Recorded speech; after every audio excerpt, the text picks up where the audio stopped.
My name is Dr. Nancy Ngowa, Senior Lecturer and Chair of the Department of Languages, Linguistics and Literature in Pwani University.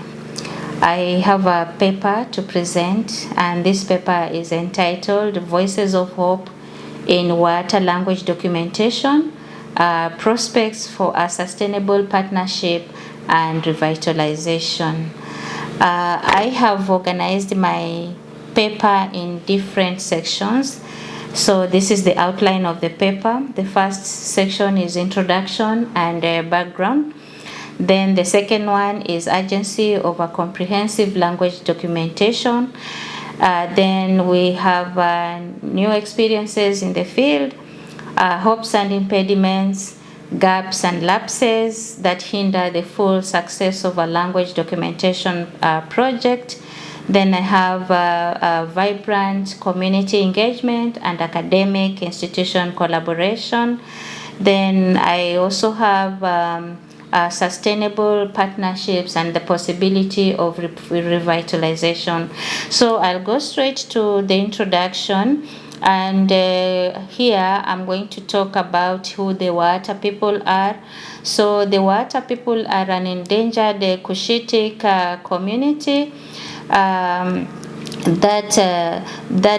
are estimated to be about 20,100 speakers, and that's according to Abraham, Simons, and Phoenix in the year 2021.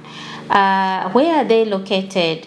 They are spread out. They begin from Ethiopia.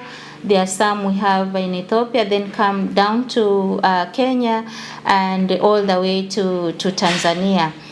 So it is a group of people that occupy a whole region of 3 countries, and therefore they are very significant and have brought a lot of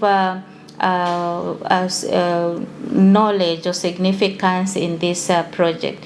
So what are their occupation?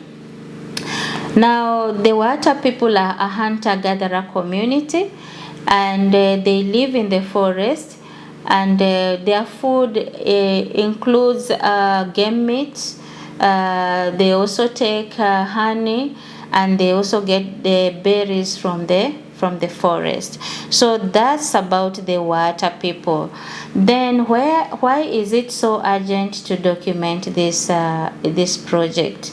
First of all, as I mentioned earlier, there's a lot of significance in this language. I look at this significance in 2 perspectives. And then see why the urgency to document this language. Again, that also into perspective. So first of all, the significance or the value of this language. It is one of the oldest languages that is spoken up to now, and this is along the coast of Kenya. Being the oldest language, it means that it carries a lot of vocabulary for plants, for animals, and even for places. The different places are named after the Waṱa language, or rather using the Waṱa language. Being the oldest language spoken along the coast and especially around the forest, we have it carrying with itself knowledge, indigenous knowledge. Indigenous knowledge that is used maybe in medicine or even construction of some particular indigenous artifacts that are associated with this community. There is a risk of not documenting this language quickly. One of them is that we lose the speech community, we lose the language that is spoken in this community. The scenario is that we have the older people speaking this language, and the young ones are not speaking it. And in that way, then we have the young ones not learning it, and therefore this language gets extinct. Then the other scenario is that we have intermarriages. The neighbors of the Waṱa community are the Mijikendas. They have married from the Waṱa, and that way I'd say the language, the Waṱa language, is diluted and later getting out of the speech community, because they will no longer use the language if that's how it goes. Then we have also the negative attitude towards this Waṱa people. Apparently the neighbors of the Waṱa speakers have a negative attitude towards them. Therefore, they even make them not even use their language, because they feel that they are seen as lesser people in the community. So in the year 2023, Pwani University was funded to carry out the documentation of the Waṱa language and its culture, and I was privileged to be the PI. And in this particular project, I want to really appreciate the ELDP for funding the documentation of this particular endangered language, that is the Waṱa language. In this project, I want to share experiences in the field, just a few, to mention a few.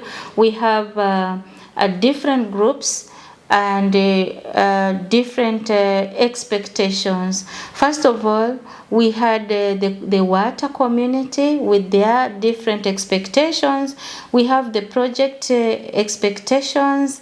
We have the institutional expectations. We have the research team expectations, and then we have the PI expectation. Starting with the community expectation, we find that the community, knowing that a project is coming to them, they feel they need to benefit out of that project. And so this benefit can be direct or indirect. For example, they want to see how they can benefit financially, because this is a community that is marginalized. It also has issues of poverty and many challenges within this community. So when a project goes to them, they expect that they are going to benefit. Then we have also the challenge of who is to participate and who is not to participate. For example, you may find out that you go to the field and get people who are ready to give information, but you didn't even plan for them, or you didn't put them in your budget, or rather they are not the people who you contacted. But you need to bring them in, because they are rich with the information, they are rich with the expertise on how to do things. So you may bring them all in and expect to get a lot, which you will get. By the end of the day, you have to pay them, and pay them even out of your budget. That's one of the challenges, expectations, and also a challenge to the project. There's also some suspicion, like among the community members themselves. They suspect that probably others are gaining more than the others, and that way then there's probably sometimes even laxity of sharing. But at the end of the day, when things are put clear and the purposes of the documentation is really made clear, it helps. But those are some of the expectations we've found in the field. Then we have also expectations from the project itself. The project, together with the funding, has a timeline, and therefore we have a work plan and for us as a team a schedule to follow. The challenge here is that sometimes you go to the field and you don't get the data that you have gone for, and that time is gone. So that would be also a challenge to even make the project move as fast as one would have wished. All the data that is collected is expected to be archived, and sometimes you find that you don't get enough data, or rather you go to the field, you find that some of the community members may have gone to their day-to-day activities, and you want to get them in their natural settings. So this way you are forced to probably follow them to wherever they are, or even cancel the activity altogether because it may not gain a lot of data as expected. Financial constraints is also another challenge experienced in the field. As I said earlier, you may have planned for 2 people, you go to the field and get 5 people rich with information, and therefore you have to kind of change your schedule to be able to get more information. At the same time, you may not have enough money to pay because you may have budgeted for only 2 people. Those are some of the challenges and experiences in the field. The team's expectation. The research team also has a lot of expectation over the project. The institution has a lot of expectations on the project. The PI, personally, I expect a lot from my team. That is one of the challenges. I want to share a challenge, especially of the bigger team, me included. We realize that our team is composed of lecturers, myself, and the rest are also staff members and also students. So these are kind of fully engaged in their different areas of work and activities. The time that would be best for us to go to the field would always fall on the weekends, just 2 days. Personally, I would also depend on the vacation, the long vacation, which I really used to do a lot of work.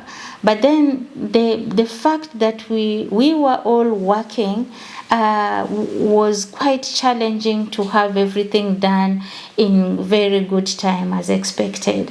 Hopes and impediments. What are the hopes for this project? One of the things that I realized in the field is that the community got so excited, so enthusiastic, so happy that their project, or rather their language and culture, is being documented. So they never gave us a lot of difficulties, and we were able to gather a lot of information, did a lot of recording, and all this fell in place very well. And the other hope is that the youth are so interested now in learning this language.